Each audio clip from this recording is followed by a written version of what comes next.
What's up, Internet? Trevor Starkey here from TrevorTrove.com, here with my impressions of Nintendo's Treehouse Day 2 at E3 2016. It's a little late. It's about 11 o'clock as I'm recording this, because it turns out if you don't watch an 8-hour stream live as it's happening, it takes a little while to go and catch up and see everything that they covered. So, yeah, we're just going to kind of run through all the games they showed off today during their live stream. 7 or 8 games, I think. I don't know, I didn't count. I just kind of wrote as I went. But then we will, now that their 2 days of live streaming are done, then we'll cap it off with the last of my predictions from the Nintendo block of conferences, whatever they do. Anyway, they kicked it off today with Pokemon Go. Covered about 45 minutes of talking with developers, and there were a couple of playtesters from the ongoing field tests that are out there right now in the world. And Shigeru Miyamoto was there, because why not? Listening to it, they had some issues with the microphones. That was a little annoying for me throughout the day, because there were always a whole bunch, or when there were a bunch of people on stage, like in this instance, there were maybe 8 or 9 people. The guy running the soundboard usually took a little bit longer to catch up to whoever was talking than I would have liked. So a lot of stuff ended up getting talked about and discussed off mic. You could kind of pick it up from whoever's mic was still hot, but it was pretty quiet, and sometimes things did get missed. But key elements that they covered. It's very much like what you've seen in trailers, if you've seen any of the Pokemon Go trailers. Pokemon are out in the world thanks to, mobile phone geocaching and stuff. And they're kind of, the Pokemon that are out there are based around kind of the location that you're at. So if you're, on the coast near the water, you might get more water Pokemon. If you're near a forest, you might see more grass Pokemon or flying type Pokemon.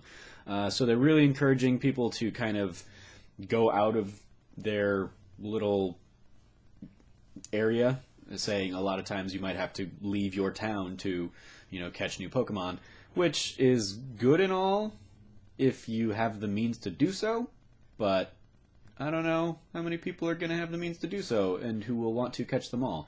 So I imagine that might be where they end up kind of monetizing the game by saying, oh, you can't travel to New York and try and get the Pokemon that you will only really see in a big city? Well, here, we'll go ahead and give you this kind of booster pack for $3 that will increase your likelihood of finding that Pokemon in your neck of the woods. I don't know if they're going to do that, but that seems like it's opening up the possibility for them to do that. And I don't know how I feel about that. Overall, they did say a lot that the game's going to start out with the Kanto region Pokemon, but they do want to build out to the 750 plus however many. I've lost track. And with Sun and Moon coming up, we're going to be up over 800 easily coming up soon. So they're definitely going to plan on supporting the game to the point where people can catch them all. So, yay. Let's see. Other little features that were announced. The Pokemon Go Plus, which is the little Bluetooth thing, accessory for the game, that looks like a mix between a Pokeball and like a Google Maps pin. Those are going to run $34.99. And Miyamoto himself said that they're planning on launching in July. So that'll be coming up here next month sometime. It might be something I end up picking up. I probably won't chip in for the little accessory thing, but depending on how much it costs on my smartphone, I might pick it up and kind of use it to replace my 3DS Street Pass addiction for the various bits of traveling I'll be doing throughout the rest of the year. So yeah, we'll see. Pokemon, pretty much what you'd expect, I imagine. Up next, they covered A new game called Ever Oasis.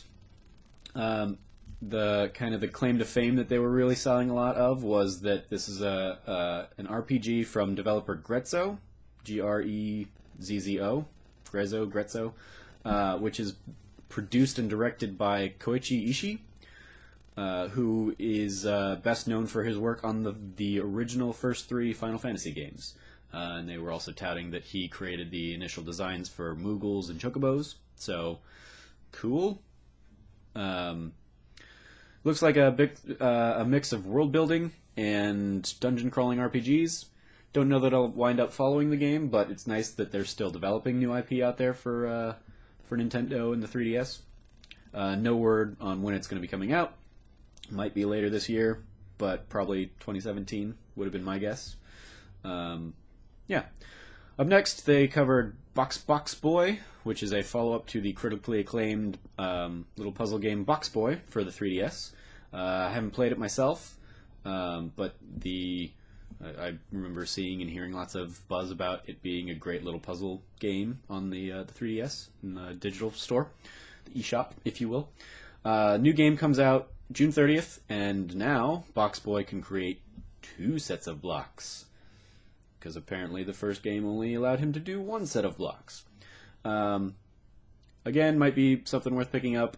The original game is on sale as part of like E3 week, so I actually went ahead and it's currently downloading on my 3DS now, I think, unless it might be done. I don't know. It's over there. I'm not going to go get it.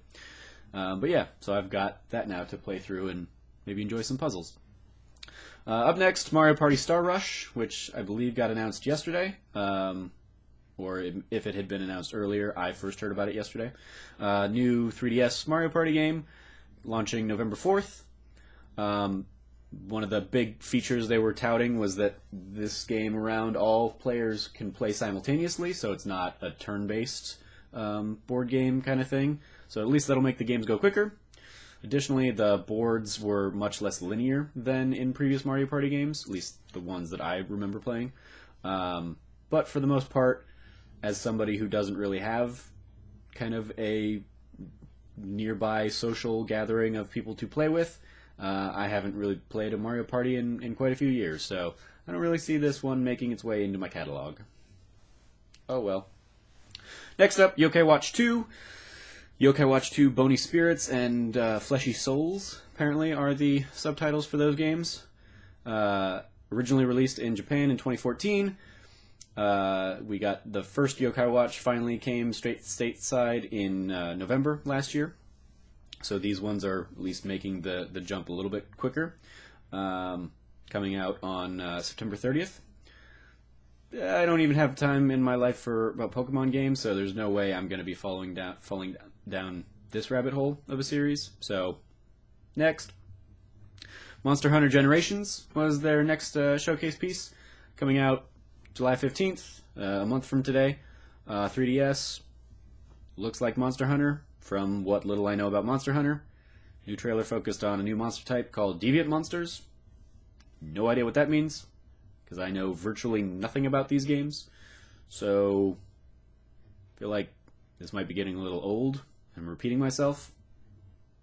Fortunately, next up was Dragon Quest VII Fragments of the Forgotten Past, which is a game I know and care about. Yay! Dragon Quest VII, which was actually, I think, Dragon Warrior 7 still, when it came to North America on the original PlayStation. Probably one of my favorite entries in the series. It's like that and Dragon Warrior 4, just because Dragon Warrior 4 was my introduction to the series back on the original Nintendo, and I spent way too many hours playing as Taloon the shopkeeper, just running his shop before actually going out into the world and doing his little chapter of the game. Anyway, Dragon Quest VII looks like they've done a great job kind of modernizing it from the sprite-based version that was on the original PlayStation. It is a very long game. As I've said a few times before, I put 100 hours into that game at least back on the PlayStation and never beat it.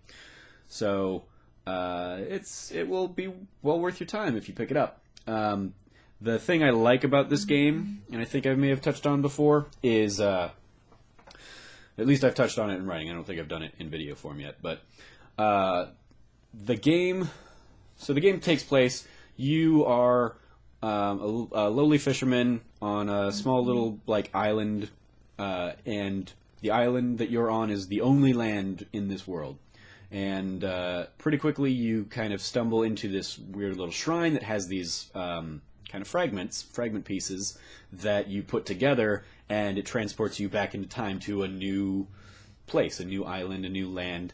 And you go through and you kind of solve the whatever little story is going on in that island. You beat the boss of that island, whatever's happening there, and then when you return to the present, that island has been restored in your present day world, and so new land masses. You keep making new land masses show up in the new world, and everybody's amazed to be discovering all this, and the world is growing around you. So it's a game that is filled with very kind of smaller, self-contained stories in service of a larger story. And that was one of the things I really liked about the game back when I played it on the original PlayStation, was that they told a lot of good little bite-sized, self-contained stories. And so I think it will make a good fit for like a mobile game, like a 3DS game, because you can just kind of pick it up an hour or two and knock out an island, and you're not going to get super lost in the bigger story that's going on in the world around you. So yeah, I think they'll be a great thing you should pick up. Comes out September 16th. It's probably gonna make its way into to my 3DS. So yay! And then we got back to games that I'm meh on. Tokyo Mirage Sessions Sharp FE. I now know that it's Sharp FE and not hashtag or # FE. JRPG from Atlas, mix of Fire Emblem and Shin Megami Tensei. Very Japanese. Comes out in like 2 weeks, June 24th on Wii U. Enjoy it, Zyger. If you're watching this, I know that's a game that you'll probably love. Have fun. Paper Mario Color Splash, the newest Paper Mario game, coming out to Wii U October 7th. Still same delightful art style as Paper Mario. New catch this time out is that there's an evil force removing color from the world, and you've got a magical color hammer that can paint things and basically restore said color. I used to be a huge fan of the Mario Party series, back like N64 Mario Party, GameCube, Thousand Year Door. It's a choice installment, and probably the peak of the series. But even like the Paper Mario on Wii U, I enjoyed, or Paper Mario on Wii, I enjoyed. But I really haven't like looked at the last one they did was like the Paper Jam, which was a mashup of the Mario and Luigi RPGs that they've been doing and a Paper Mario game. Didn't have any interest in pulling that one together, so if this one reviews well, I might pick it up. But looking at the game and seeing like very card-based combat does not necessarily appeal to me. That's why I probably never got into like any of the expanded Kingdom Hearts games, because the first one I played, Chain of Memories, was card-based combat, and that's just doesn't appeal to me. And I'm sure all of the other weirdly named Kingdom Hearts games that came after didn't use that combat style, but I was already turned off from those oddball quirks. So I do appreciate that in the gameplay demo that they showed, Morton Koopa of the Koopalings was shown, so I appreciate that they're apparently featuring the Koopalings in that game. Might be fun. Again, if it reviews well, I might pick it up, but right now it's not really high on my list of games to check out. And then lastly, they ended out the day. They did a few more segments of Legend of Zelda: Breath of the Wild, which I kind of just skipped over because I was like, I've seen enough of it. I'm sold on the game. It's just a matter of which system I end up buying it for at this point, really. So after that, they closed the session today on Rhythm Heaven Megamix, which I think they first announced in the March Nintendo Direct a few months back. Very mini game filled title. Lots of cute little rhythm games. 100 plus mini games. Some like 70 of them from existing Rhythm Heaven games, and then at least 30-ish, I guess, are new. And it came out now. It's available now. Came out today. It looks very cute. Not anything I'm going to pick up, but if you're a rhythm game person, might be for you. So that was today's recap. All of the things they covered on the Nintendo Treehouse.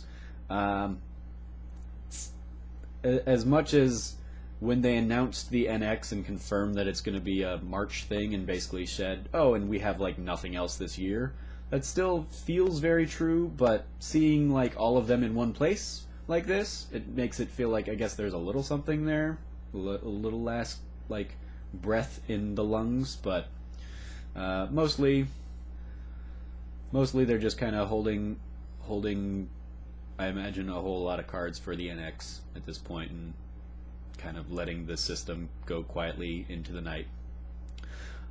So with all of the Nintendo main news done, obviously there's still E3 tomorrow, and so there may be a little bit more news tomorrow. But with that out of the way, let's look back at my predictions. Number 1, Mother 3 finally gets localized for the Wii U Virtual Console. Nope. 0 points. Dragon Quest VII, Fragments of the Forgotten Past, and Dragon Quest VIII, Journey of the Cursed King will get Western release dates. I predicted Dragon Quest VII would be available next month, July, and that Dragon Quest VIII would be available in December. The rationale there being that you're going to want to split them up because they're long games. Dragon Quest VII did get a release date coming in September, not July, but no word on Dragon Quest VIII, so give myself a quarter of a point there for at least knowing we'd get a release date on one of the games. Number 3, Pokemon Go release date announced for July. Nailed it. The only time I got a full point any of these predictions this week. No, harping about that one. That one's solid. Yay! Number 4, Link has a voice and will see and hear from Zelda and Ganon 2. No? There is voice acting in the game now, and I would guess that the girl that you hear in the beginning of the trailer and in the little beginning of the gameplay demo that they showed is Zelda. That's telling Link to wake up, but unconfirmed, 0 points. Fine, whatever. And number 5, Legend of Zelda gets a proper title, releasing May 24th, 2017. It will likely coincide with the NX launch, but Nintendo will stick to their guns and not say anything. Event did indeed kick off with a new title for Breath of the Wild, but no release date in sight. So 0.25 points for guessing that they were going to give it a formal title instead of continuing to call it Legend of Zelda Wii U. So once again, that totals up to 1.5 out of 5 points. For Nintendo, tying that with my predictions on Bethesda and Ubisoft as the best performing. Overall, throwing all the other ones into the mix, that comes to 7.666666 or 7.67 out of 30 points. So just over 25%. Not bad for a bunch of complete nonsense that I was just spouting out there a week ago. So, yeah, that's my thoughts on Nintendo, and probably the last little bit of E3 dedicated coverage I'll be doing. I don't really know if I'm gonna try and keep video stuff coming. It'll definitely depend on kind of what I'm doing content-wise, because I definitely want to try and get into editing at some point, but I gotta figure that out so that I'm giving you a decent product and not crap like this. Yeah. So, we'll see. I'm also going to LA this weekend, so video's probably going to be a little tough for me while I'm on the road. Still got to figure out where and how I'm going to be doing my writing from out there. But we will see. As always, thank you for watching, reading the content if you read it. Follow me at Snarky Starky on the Twitters. like, subscribe, share, comment below what you thought of Nintendo's news this week. If any of these games are stuff that you're gonna go crazy for, let me know in the comments below. And until next time, whenever that may be, thanks for watching.